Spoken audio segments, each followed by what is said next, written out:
Welcome to the EOB Podcast, where we talk about the weekend box office and the new openings this week. I'm Ben No, and joining me is Sen Duong. So, Sen, you there? Yeah, I'm here. All right, before we get to this weekend box office, let's talk about some Oscars. Did you watch it last night?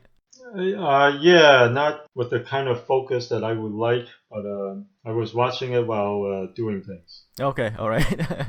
I caught bits and pieces of it, but I didn't stay until the end, which I heard something happened during the Best Picture announcement. Right. Apparently, there was a mix-up when Warren Beatty and Faye Dunaway presented the winner of the Best Picture, and apparently Price Cooper Waterhouse gave them the wrong envelope. They gave them the envelope that was presented, I guess, a couple categories ago for Emma Stone. Yeah, Emma Stone. Yeah, Emma Stone's Best Actress Award. Yeah. For La La Land. Yeah, you know, when you paid somebody to keep things right with the name of Price Cooper Waters or Price Waterhouse Cooper, one of those things, that's their job to make things right, and they didn't.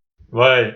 I guess it's good that Warren Beatty had a chance to explain himself, but even afterwards, I didn't quite get what was going on until I went online. And now it makes more sense when you watch things in perspective. And he was looking at it and slightly confused, and Faye Dunaway just kind of like, read it.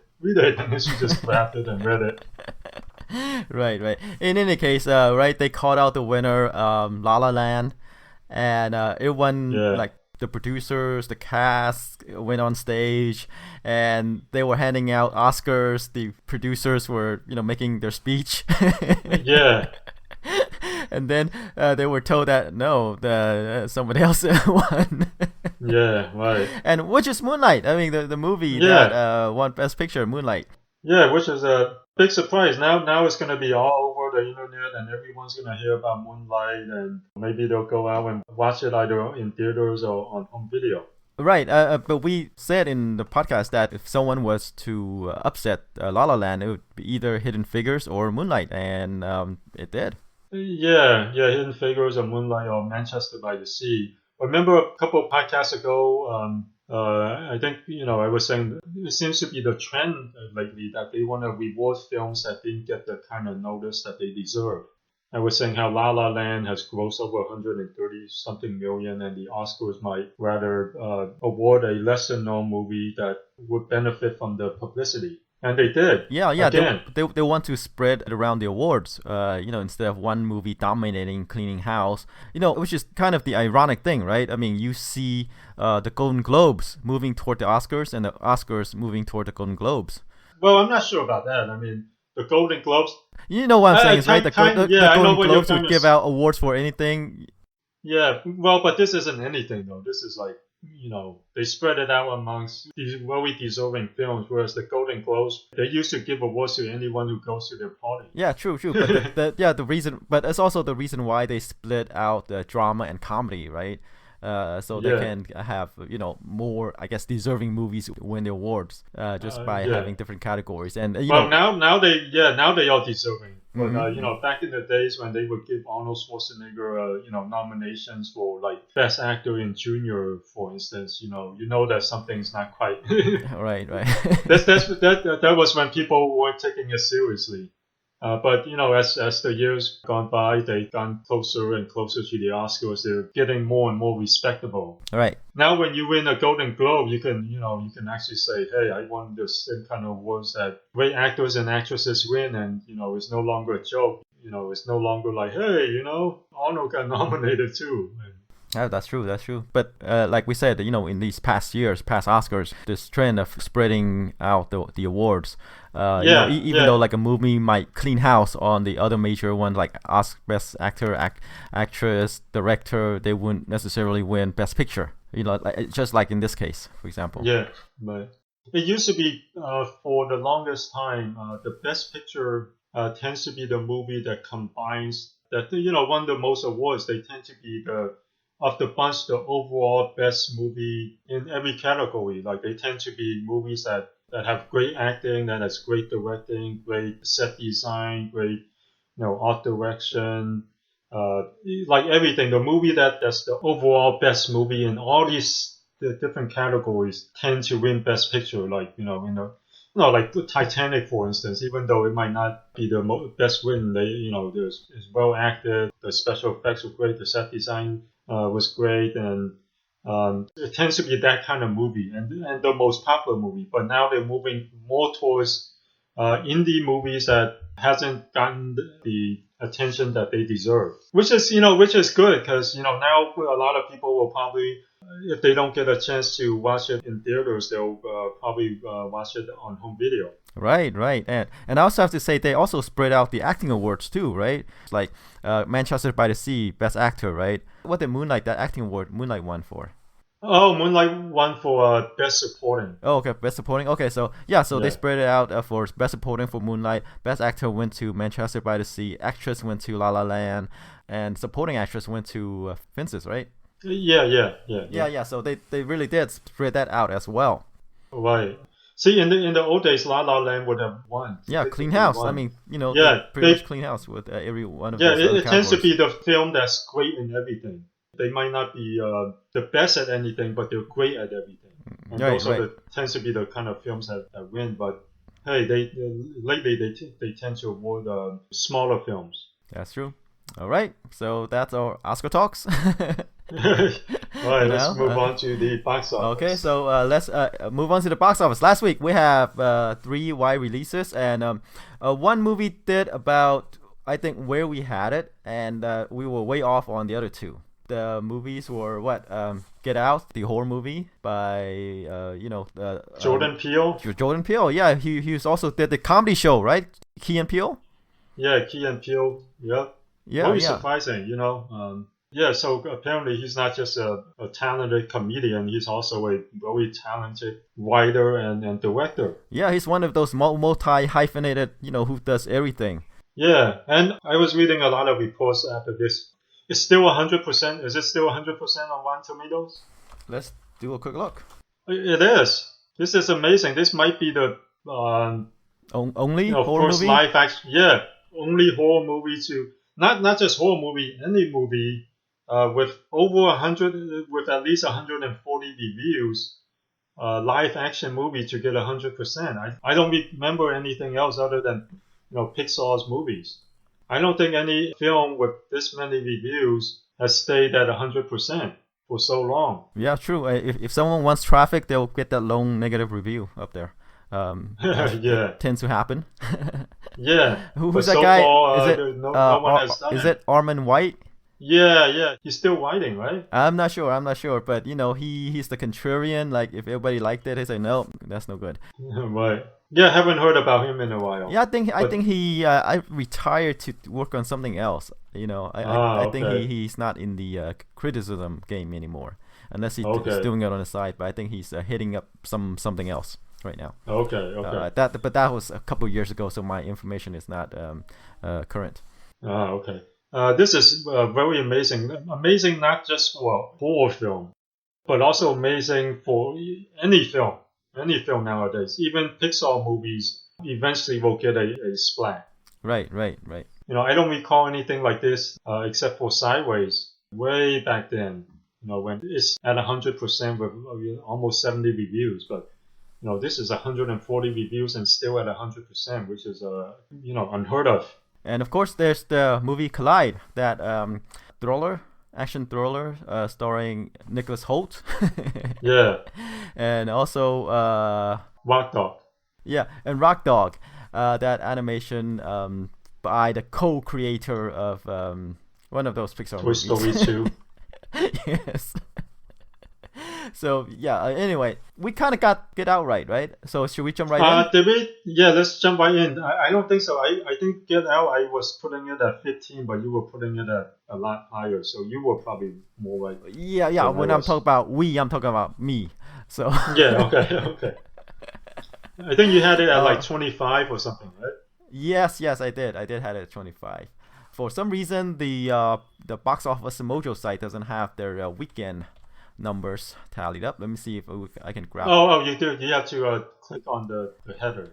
Okay, I got it now. I need to move Okay. on to the side and think. Normally they just have it on the right hand side and just click on for the weekend numbers. But anyway. Yeah. Wow, you were pretty right kind of right on Rock Dog.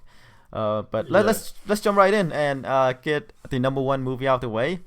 We talk a lot about Get Out, and as expected, Get Out is the number one movie. It pulled in 30.5 million over the weekend, and you had it at 15 and I said 25. So I was a bit more optimistic than you on this movie, and it kind of blew both our projections out of the water with 30.5 million opening and 100% Tomatometer rating. Yeah, and the film was made for just 4.5 million. So it's already a hugely profitable film, and as usual, it being well reviewed, it being a hit, and it being low budgeted, it's a Jason Blum production. All right. Jason Blum production, that means these movies are made for cheap, and even though they failed at the box office, they eventually make money because of how cheap they are. Yeah, I'm not sure if you can say fail. So far, most of them tend to be profitable. Right, he's the modern day Roger Corman, pretty much. No, I wouldn't say that. Well, I mean, he's the modern day. I'm not sure if you can say he's the Wes Craven, but so far I don't think anyone has his streak. It's as if Roger Corman. I think the only thing you can say with Roger Corman is the budgets are low, but Jason Blum. Jason Blum Productions. Yeah, but Roger Corman's films are considered trash. Direct-to-video exploited trash. That's what I'm saying. Modern day. That's what I'm saying. Modern day. Yeah. He said he never lost money in his movies. Okay, yeah. I guess in terms of just the budget, because Jason Blum Productions are a lot more respectable. They're well reviewed, especially this one, probably the best reviewed live action film on Rotten Tomatoes. Yes, and it is not a drama, not an Oscar winner. It's not an Oscar contender or anything like that. It's a horror film of all genres, which is tend to be the worst reviewed genre on Rotten Tomatoes. So in general, right, and that's what's so exceptional about it, right? It doesn't star any A-list people. It doesn't have the highest budget. It's not targeted toward the heartstrings or whatever. And it's by a first-time director, who's notable for his comedies. Right. So I was reading some reviews that now, hey, Jordan Peele is a A-list horror director, and I'm like, maybe not, because he's done comedy and he's done horror. He's probably one of those guys who can work on any genre and maybe make it good. But we don't want to overreact because this is just one film. Oh, right. That's true. I mean, remember, even Angelina Jolie, right, got her director debut, and it was well reviewed as well. So what was the debut? It was that World War II movie. Yeah. It wasn't well reviewed. It wasn't well reviewed, right? But it did. Yeah, Unbroken. Yeah, it wasn't well reviewed, but it did well at the box office. Oh, okay, 51%, but yeah. Yeah, so this is on a whole other level. Right, and I mean, not much more we can say about it, right? Because it is a horror movie, and we weren't expecting it to. Horror movies, right? They're usually not well reviewed, but this one got 100%, and that's I guess box office wise, I was pretty high on it, but it's just the reviews, the critics giving it a thumbs up. That was the most surprising part. Yeah, right. And of course, with the word of mouth, with the reviews, it's gonna stay in there for a while. And if there's any other horror movies that come out, it needs to work to outdo Get Out. All right, let's move on to number 2, the Lego Batman movie. It pulled in 19 million over the weekend, 41% drop from the previous weekend, and the domestic gross right now is 133. Worldwide, it's at 226. So continue to hang in there. It was the top movie for 2 weeks in a row, and it got knocked out by Get Out. Yep. All right, let's move on to number 3, John Wick Chapter 2. Last weekend is at 9 million. The drop off is 45%, which is a decent hold for an action movie. And so far, after 3 weeks of release, it has already grossed 74.4 million, which is already, I think, almost twice as much as what the first film did. The worldwide figure is at 125 million. All right, number 4, The Great Wall. It dropped about 53% in the second weekend, totaling 8.7 million. Let's see, domestic gross is 34 million right now. You say it's gonna pull in about 60 some million when it's said and done? No, I said that it'll probably pull in around 50 million. Yeah, usually 2 or 3 times as much as its opening. So probably, yeah, if it opened at around 18, probably around 50 to 60 million. And I said last week that it's going to pass 300 in a couple of weeks, and it didn't need a couple of weeks. It already passed 300 million worldwide.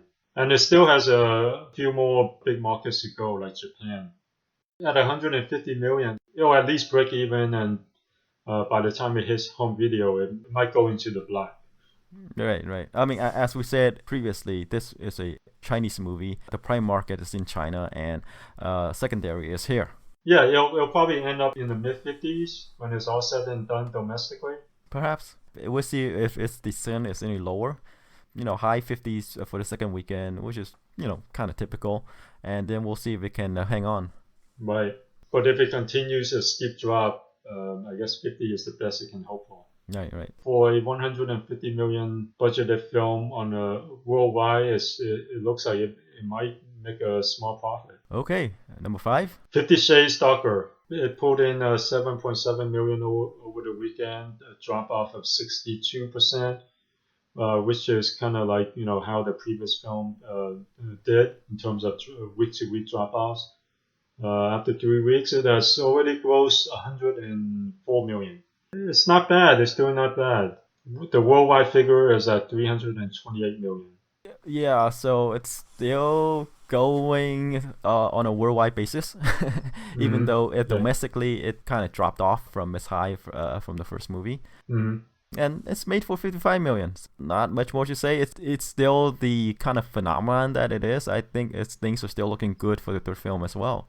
Yeah, because the budget is so modestly low. Relatively low. Yes, and the worldwide market is there for this movie. It seems like it's it's just as doing just as well as the first movie worldwide overseas. Yeah. Well, it's definitely not going to make 160 domestically, but hey, it'll probably get to 120, 125, which is not too bad.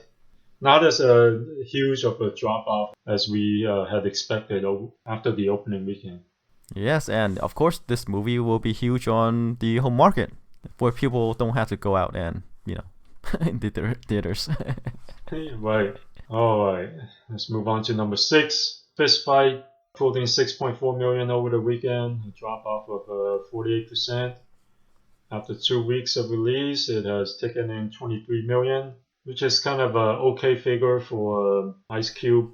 I wouldn't say it's a hit, but it didn't bomb either, so just okay. No, I guess it's one of these movies people came up with saying, "Oh, wouldn't it be cool if we could just do this in a high school?" Yeah. And they did. You could find these type of movies on the shelves of movie rental places. Hey, there's a name that you recognize. That's what Fist Fight is. It's kind of a simpler movie for the Oscar times, Something that you can take lightly and just go in and not think and have fun and just kind of chill. Right. Okay, number 7, Hidden Figures, put in about 5.9 million over the weekend. The drop-off is actually pretty low from the previous weekend, which is about around roughly 19%. Domestic gross right now is 152 million. Worldwide, it's at 183 million. It's been holding up really well. And I think because of the Oscars, the next film on our list kind of had a slight bump, La La Land. It did 4.6 million over the weekend, which is about the same as how it did the previous weekend. The total so far domestically is 141 million, but where La La Land beats Hidden Figures is in the worldwide market, the worldwide figure is at 367 million, which is more than 10 times its budget. Right. And with the mix-up at the Oscars, right, they kind of got their day in the sun, for a couple minutes. It win by not winning. Yeah. All right. Number 9 is Split. It's M. Night Shyamalan's horror movie. It put in about 4.1 million over the weekend. I guess it's probably due to Get Out, competition from Get Out. Domestic gross is 130 million. Budget's only 9 million. And the worldwide figure is 221 million, which is pretty good for a horror film. Right. And M. Night Shyamalan is doing his thing. Yeah, he's relevant again, even during the Oscars. So like, hey, it's almost like the Oscars was won by him. There's a twist ending. Right. Yeah. Okay, and speaking of Oscars, right, Lion, one of the movies competing. Yeah. Right. For Best Picture. Yes, it put in 3.8 million over the weekend. Domestic gross is 42 million. So it didn't win anything, right? Yeah, it didn't win anything, but it's been holding up pretty well. The word of mouth must be pretty good. Right. It still got an Oscar bump anyway because it's one of the nominees. Yeah, and the worldwide figure is pretty good, 87 million. Okay, so that's it for the top 10. We have 2 honorable mentions. Coming in number 11 is Rock Dog, the animated movie by one of the co-director of Toy Story 2. I think honorable mentions is the incorrect word here because both of them bombed. I know, but notable movie. I guess. Notable. Because it was 2 of the new releases that was released last weekend, and our expectations weren't very high with this movie. To begin with, yeah, and they weren't actually being met. Actually, you were close for Rock Dog. You said 3 million, and I said 10, and it pulled in 3.7 million. Yeah, it's one of these Chinese co-productions that I read that the budget was about 60 million, which is decent. Okay, decent. But judging by how it did here, it's not going to make it back unless it does really well in China. Yeah, I mean, in our preview of the movie, we said, it didn't really appeal to anybody other than that, it's an animated movie and it has some music in it. We've already had 2 music-type movies. There was Troll and then there was Sing, and both of them did really well. Compared to those 2, this one looks like one of these direct-to-video type cash grabs. It didn't look that good. Exactly, it doesn't look that good and looks kind of bland, right? Because we said this movie lacks personality. Yeah, just looks like some random animated film that you see. Well, you see in the old days that you would see on the shelves. Right. And I thought that it could do 10 million because, hey, it's an animated movie. But I guess kids and parents are more discriminating than that. Right. The reviews weren't too bad. I mean, 44% on Rotten Tomatoes. That's actually a lot better than I expected. All right, I guess that's where that Toy Story 2 pedigree comes in, huh? Yeah, maybe. Okay, and that other movie, even worse, is Collide. It stars Nicholas Hoult and Felicity Jones of Star Wars fame. Like you said, Nicholas Hoult can anchor a movie. Surprisingly, they also have Anthony Hopkins and Ben Kingsley too. All 4 of these are very good actors. But you put them in an action movie and no one wants to see it. Yeah, see, you had the movie opening at 7 million, and I say 8 to 10, and it did way below this. Yeah. Well, like I say, let me harp on Nicholas Hoult again. I think he is just a net negative. I mean, he sucks the draw from other actors. Well, I don't know. I mean, he's just one of those guys that you can put in a movie, but probably not as the lead. The main draw. Like he seems to be good in playing a side character in Mad Max or in the X-Men movies, but not as the main guy, the big lead. Right. I mean, as a lead, he has this negative draw. Yeah, in basketball terms, they have plus minus. They have a thing called plus minus. When a person's playing in a game, does he bring the score up or does he bring the score down? And I think he would have a plus minus score of negative territory. Anyway, for now, he drags everyone down. Right. So far. Yeah, right. For now, maybe he'll grow into something. Find his niche. As a starter, he has a negative plus minus. But as a bench player, he'll have a positive plus minus rating. Right. So he's one of these supporting characters. Yeah. Yeah, good supporting character, but not a good lead role. Right. And I guess another movie of note, right, is A Cure for Wellness. It's the Gore Verbinski movie, right? It pulled in 1.3 million in the second weekend. It experienced a huge drop-off of 68%. Yeah, it's a horror film, and Get Out pretty much took that crowd, and The Cure for Wellness wasn't well reviewed despite Gore Verbinski's pedigree. But luckily, it's the budget, especially for a Gore Verbinski movie, is relatively low, 40 million. So they're gonna lose money, but not too much. But outside of his Pirates movies, he's not doing well. And The Wayne. And you forgot about The Wayne. Well, yeah, but that's like years before. I'm talking about recent movies. Yeah. Hey, and Rango was pretty good. Guess he's still finding his way. He's one of those guys who's a good craftsman. Like all of his movies look carefully crafted and very well made. There's some shininess and everything looks great and pristine and carefully planned. But I guess sometimes it's just the story that doesn't draw people. Everyone has a couple of thuds in them, so especially for directors. Yeah. Okay, how about we move on to the new releases? Okay, we have 3 again. The biggest one is Logan, that Wolverine movie with Hugh Jackman. Then there is the YA Groundhog's Day-ish movie, Before I Fall, and The Shack. How about we start off with Logan? Yeah. Interestingly, the film's already received 81 reviews on Rotten Tomatoes. The interesting part is the reviews are great. It's 95% on Rotten Tomatoes, which makes it one of the better review comic book, not only one of the better review comic book movies, but as a film in this franchise. I mean, the first film was savaged by critics. I think the reviews were like in the 30% range. Everyone said the first film was crap. And then Jim Mango took the wings in the second movie, and it was better review, 75% on Rotten Tomatoes. But because of the bad word of mouth from the first film, it didn't do nearly as well as the first film. I think it only ended up making like 130 million domestically, which is kind of on the low end for this franchise and for this young franchise and for the X-Men franchise. But this film is getting 95% on Rotten Tomatoes, which is very weird. You usually see movies in terms of reviews trending downwards. By the third film, everyone's tired of it. Everyone's thinking that they're cranking these out just to make money. But this franchise, it gets better and better.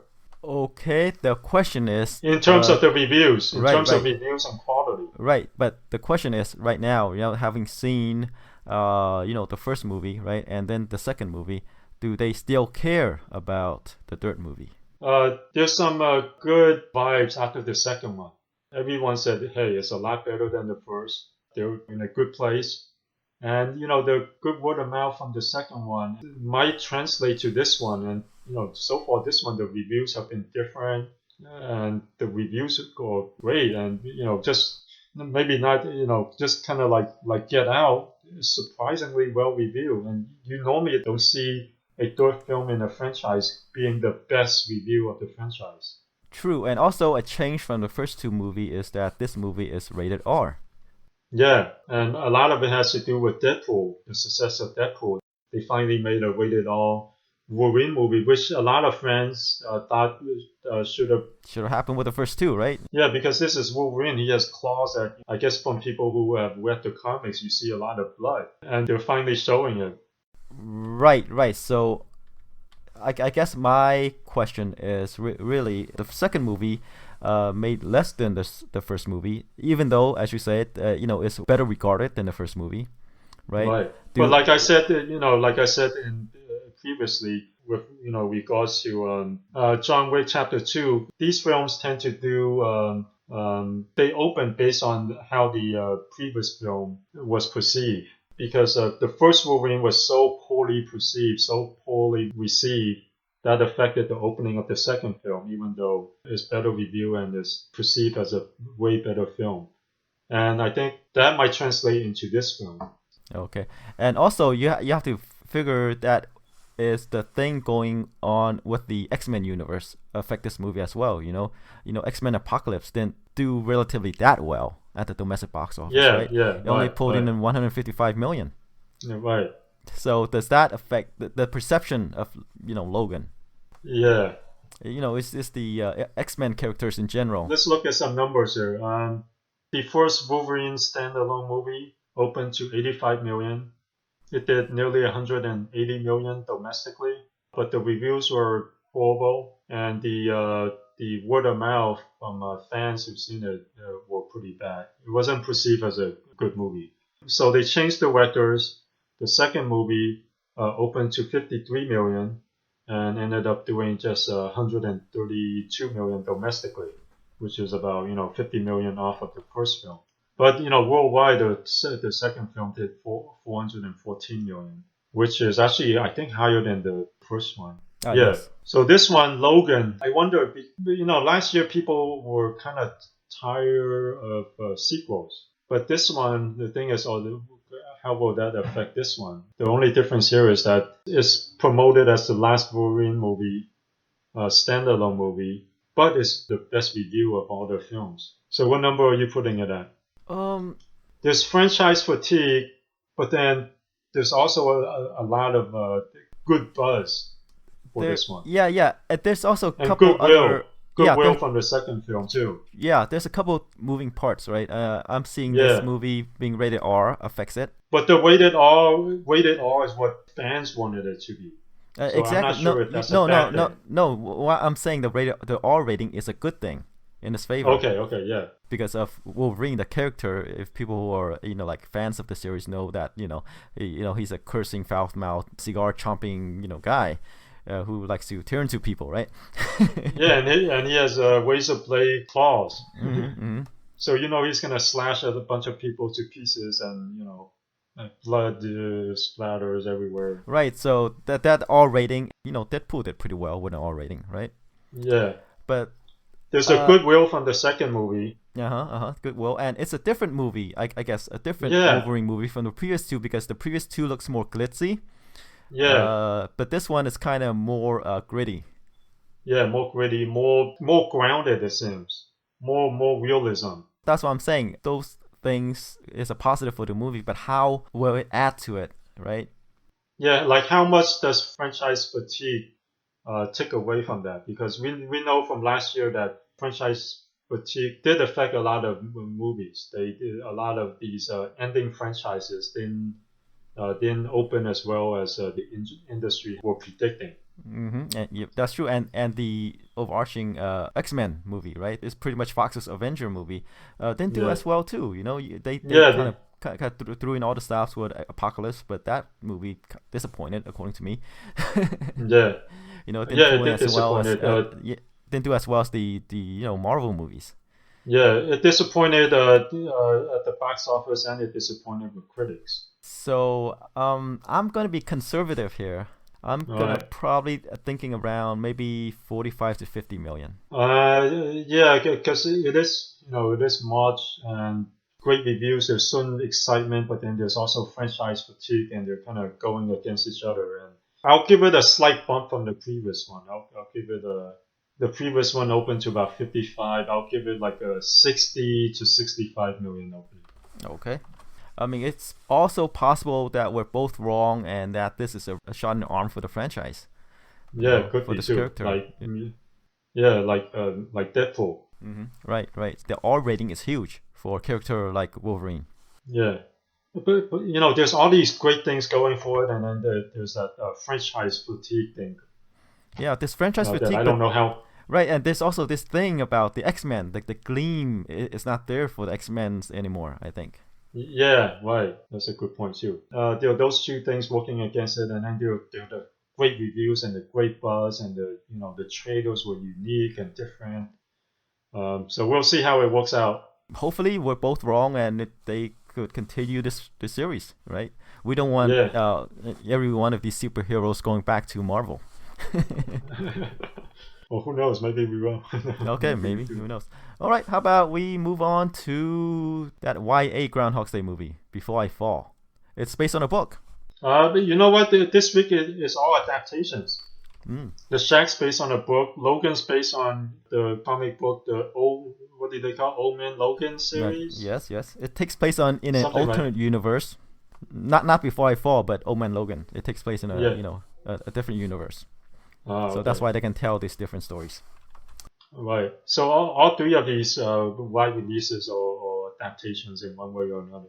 Okay, so Before I Fall, as I said, it's based on a YA book. As we know, with the YA genre, it doesn't really exist anymore, right? Yeah. You're right. They've all kind of sputtered and they're not doing that well anymore. The genre has fell off a cliff.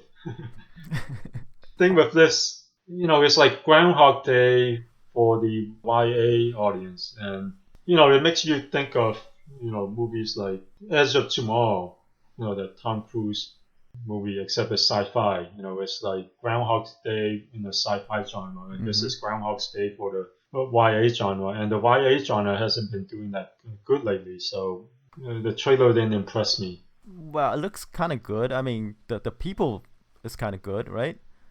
Yeah, the people is good, but I guess the whole thing with the Groundhog Day is how many of these films can you watch? Yeah, I guess it's the packaging, and I guess according to you, it didn't do that good of a job. But it is based on a book, so there is some recognition there. I'm thinking somewhere in the 5 to 10 million range that this movie will open to.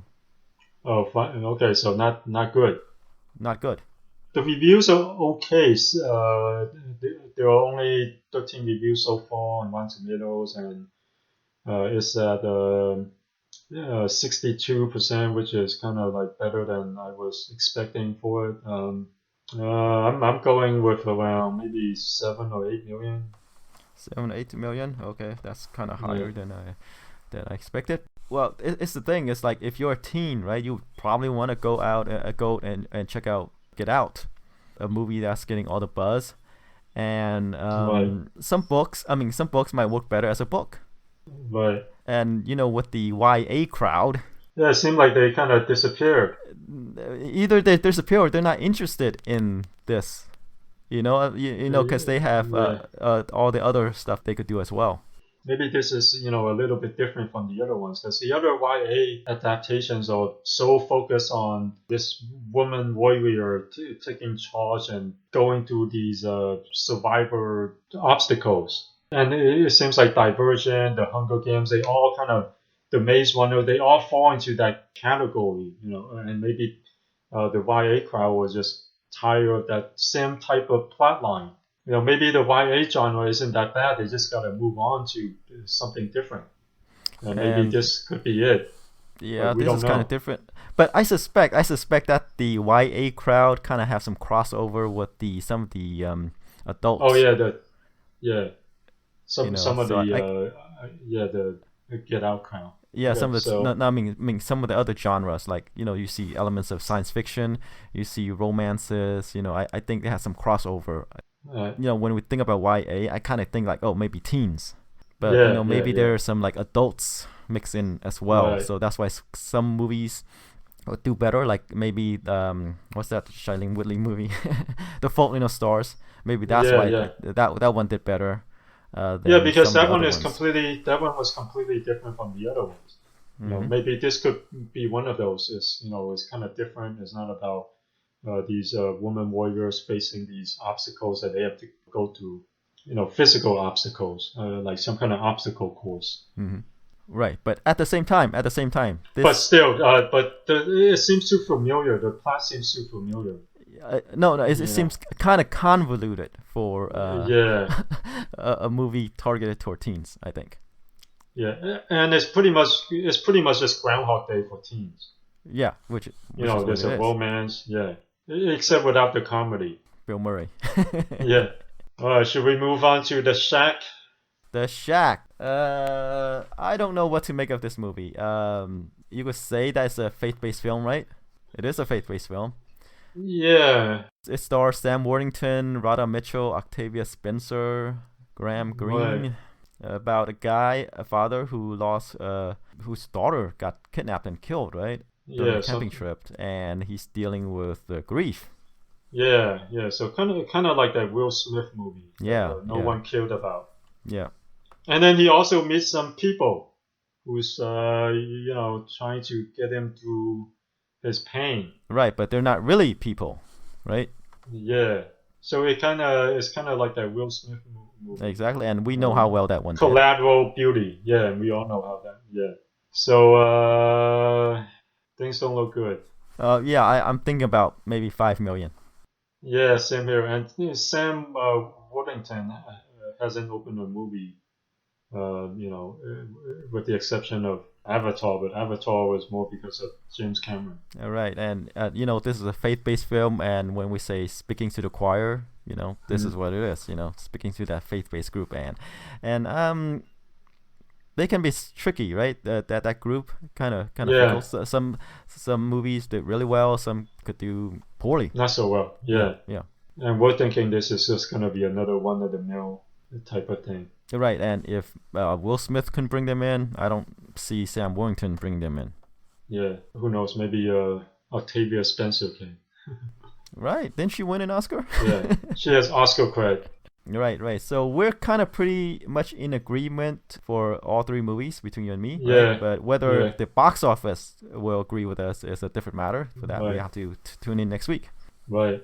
All right. So see you guys next week. Let's see how well Logan does. Let's see if the great reviews and great buzz and uniqueness of the film can overcompensate franchise fatigue and X-Men franchise fatigue.